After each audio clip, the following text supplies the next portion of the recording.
मुझे बस अपने सपनों को फॉलो करना था और उसके लिए काम करना था और वो करते करते आज मैं यहाँ पे। मैंने डांस करना शुरू किया था और मैं बहुत हिंदी पिक्चरें देखती हूँ। मेरे घर वाले बहुत हिंदी पिक्चरें देखते हैं। खास वजह रही कि इसमें मुझे माधुरी दीक्षित जी के साथ फ्रेम शेयर करने का मौका मिलेगा। ये बहुत बड़ा एक इसका इंसेंटिव था।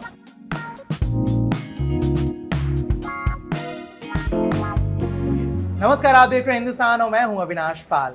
दर्शक मजा में है क्योंकि मजा मा जल्दी Amazon प्राइम पर रिलीज होने वाली है और क्या कुछ है इसमें खास, इसके लिए हमारे साथ जुड़े हैं इसकी स्टार कास्ट। हमारे साथ मौजूद हैं गजराज जी, सृष्टि एंड ऋत्विक।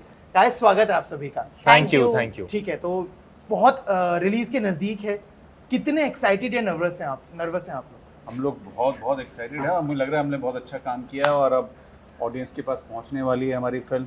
वेट कर रहे हैं कि उनको कैसी लगेगी। हाँ, ठीक है ऋत्विक, ऑलमोस्ट आप 9 साल की उम्र से काम कर रहे हैं। आपने शॉर्ट प्लेस किए हैं, बंगाली सिनेमा में आपने काम किया है। If I am not wrong, जो आपके बारे में पढ़ा मतलब मैं स्टेज पे पहली बार गया था जब मैं 9 साल का था जी। और मैं बैंगलोर में स्टेज करता रहा हूँ। जी। बंगाली सिनेमा मैंने एक फिल्म की है जो 50% 60% बंगाली भी है, जी। But nobody really saw that film. It never came out. Nobody's actually seen it.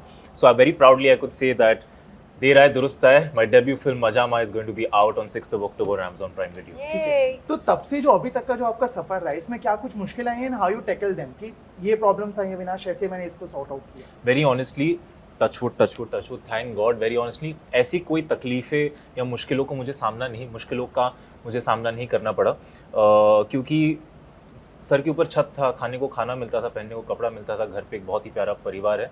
मुझे बस अपने सपनों को फॉलो करना था और उसके लिए काम करना था और वो करते करते आज मैं यहाँ पहुँच गया। ठीक है गजराज सर, आप मतलब ऑन स्क्रीन तो जितने चार्मिंग और अलाइव हैं ही, ऑफ स्क्रीन भी आप बिल्कुल वैसे ही हैं। आपके बारे में कोई एक बात ऐसी है जो आप चाहते हैं कि पूरी दुनिया को आपके बारे में यह बात पता हो? मेरी जिंदगी खुली किताब जैसी है यार, तो सब पता ही है, मैं कुछ पता हो नहीं उस तरह से।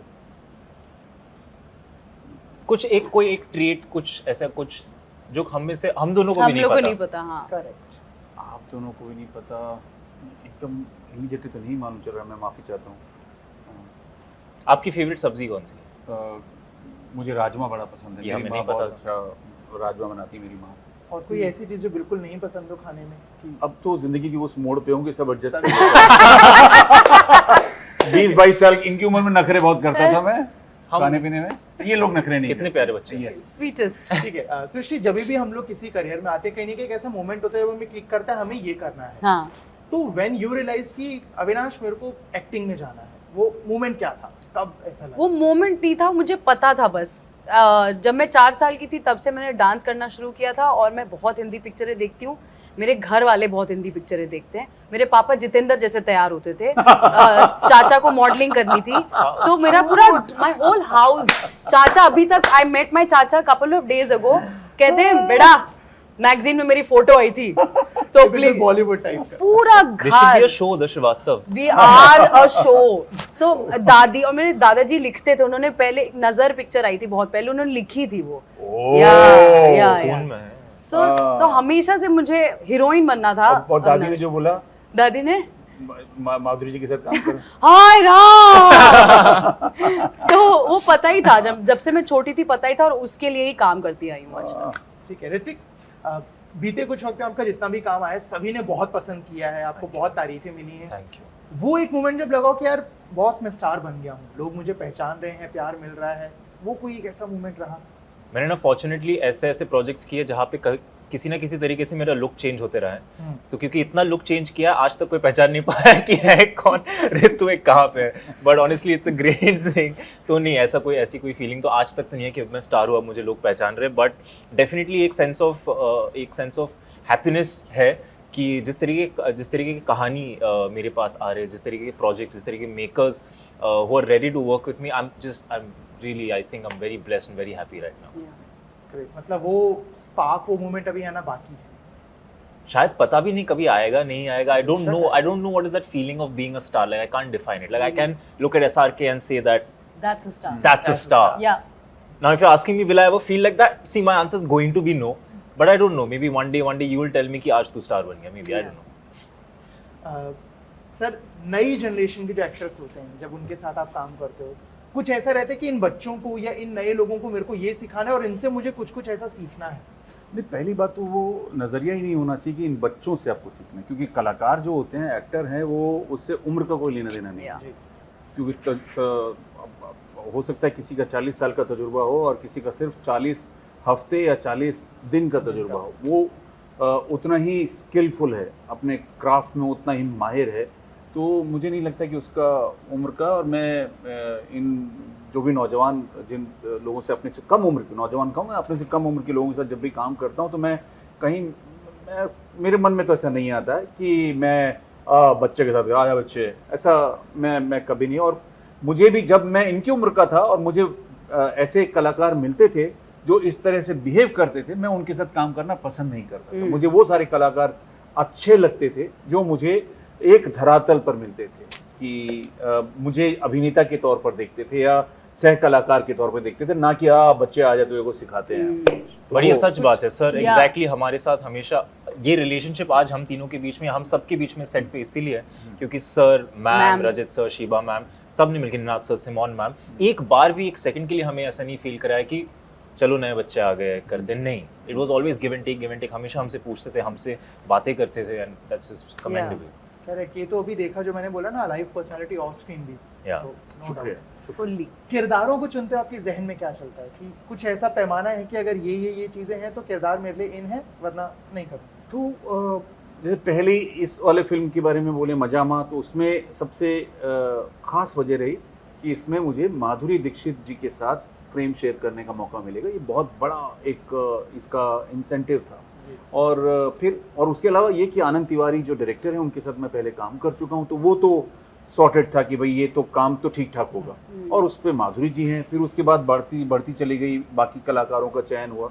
आम तौर पे मैं स्क्रिप्ट देखता हूँ और मैं अभी ऐसा इतना भी नहीं हुआ कि बधाइयों के बाद कुछ ही साल हुए हैं, अभी 3-4 साल ही हुए हैं जहाँ पे मुझे काम मिलना, बड़े रोल मिलना शुरू हुआ है। तो बहुत ज़्यादा ऐसा भी नहीं होता कि बरसात हो रही होती है स्क्रिप्ट्स की। लेकिन मुझे लगता है कि जो मेकर्स हैं वो मेरी तरफ थोड़ी तवज्जो दे रहे हैं, मतलब जो राइटर्स हैं और डायरेक्टर्स हैं सोच रहे हैं मेरे बारे में, वही मेरे लिए खुशी की बात है। तो हो जाता है।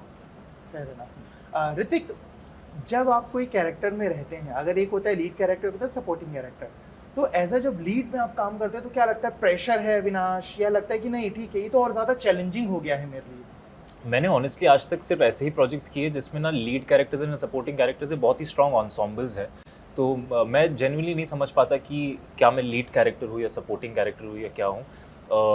एक कहानी के हम विभिन्न किरदार है, अलग अलग किरदार है प्रकार के, तो उसमें नहीं समझ में आता है कि आपका ज़्यादा इंपॉर्टेंस है कि इसका ज़्यादा इंपॉर्टेंस, क्योंकि आप एक भी कैरेक्टर को निकालेंगे वो कहानी तहस नहस हो जाएगी। तो आई डोंट नो कि अप्रोचेस अलग होते हैं या रिजल्ट्स अलग होते हैं या डिसीजन मेकिंग अलग होती है लीडिंग या सपोर्टिंग कैरेक्टर्स में। बट इतना तो मैं जानता हूँ कि हर एक्टर, हर कलाकार एक ही तरीके से अपने काम को अप्रोच करता है, वो है मेहनत से और लगन से, और वो तो हर प्रोजेक्ट में मैंने देखा। ठीक है सृष्टि, बीइंग अ स्टार या बीइंग अ सेलिब्रिटी, प्रोज हम सबको देखते हैं, बहुत प्यार मिलता है, हर कोई आपको बहुत पसंद करता है, बट कहीं ना कहीं इसके थोड़े बहुत नेगेटिव एस्पेक्ट्स भी होते हैं कि बहुत बहुत ट्रोलिंग होती है। तो कहीं ना कहीं कुछ ऐसा खटकता है कि यार ये चीज़ें तो बहुत अच्छी हैं, लेकिन अविनाश ये चीज़ें बहुत कई बार परेशान करती हैं। नहीं, क्योंकि मैम ही कह रही थी अभी थोड़े टाइम पहले कि कुछ तो लोग कहेंगे, लोगों का काम है कहना। तो और मेरे हिसाब से अगर मुझे लोग जानते हैं, मेरे लिए वो बहुत बड़ी बात है। I have reached a place where people are like, अरे सृष्टि आपने उस पिक्चर में बहुत अच्छा काम किया, तो वो मैं उसने में खुश हो जाती हूँ। अब उसमें अगर कुछ उल्टी सीधी बात हो गई तो वो आई अवॉइड, एंड मुझे वो कुछ प्रॉब्लम लगती नहीं है। और गुलाब के साथ कांटे तो आएंगे ही, होते ही हैं। तो आपको बचा के ही पकड़ना होगा। But constructive criticism is always trolling is unnecessary. Social media जितना बूम हुआ है, वही ट्रोलिंग बहुत ज़्यादा बढ़ गया है। तो क्या लगता है, मतलब अवॉइड करना चाहिए या रिप्लाई करना चाहिए कि तुम एक लिखोगे ना, हम तुम्हें 2 में जवाब देंगे, ताकि अगली बार तुम किसी और के साथ ऐसा ना हो? इंसान की फितरत है, जब इंटरनेट नहीं था तब घरों में ऐसे हो रहे थे, अब इंटरनेट हाँ। है तो दुनिया अब भर में ऐसे। आप घर में फंक्शन रखते हैं जिसमें 150 लोगों को बुलाते हैं, तो उसमें आप मान के चलिए कि 80-90% लोग हैं बोलेंगे कि गोलगप्पे अच्छे नहीं थे, गुलाब जामुन खराब थे, ठंडे थे, राज में मजा नहीं आया, लेकिन आप बुलाना थोड़ी छोड़ देंगे आप। या तो बुलाइए मत, अब बुला रहे हैं तो आप तैयार रहिए कि आपको सुनने को मिलेगा। Correct. At the back of the head you should know कि आज त्योहार का दिन, हाँ, कोई कुछ बोले ना बोले हम खुश हैं। या ठीक है, thank you so much guys इस ढेर सारी बातचीत के लिए हमारे साथ। Thank you so much. Thank you. Thank you, Avinash. Thank you Avinash. मुझे बस अपने सपनों को फॉलो करना था और उसके लिए काम करना था, और वो करते करते आज मैं यहाँ पे। मैंने डांस करना शुरू किया था और मैं बहुत हिंदी पिक्चरें देखती हूँ, मेरे घर वाले बहुत हिंदी पिक्चरें देखते हैं। खास वजह रही कि इसमें मुझे माधुरी दीक्षित जी के साथ फ्रेम शेयर करने का मौका मिलेगा। ये बहुत बड़ा एक इसका इंसेंटिव था।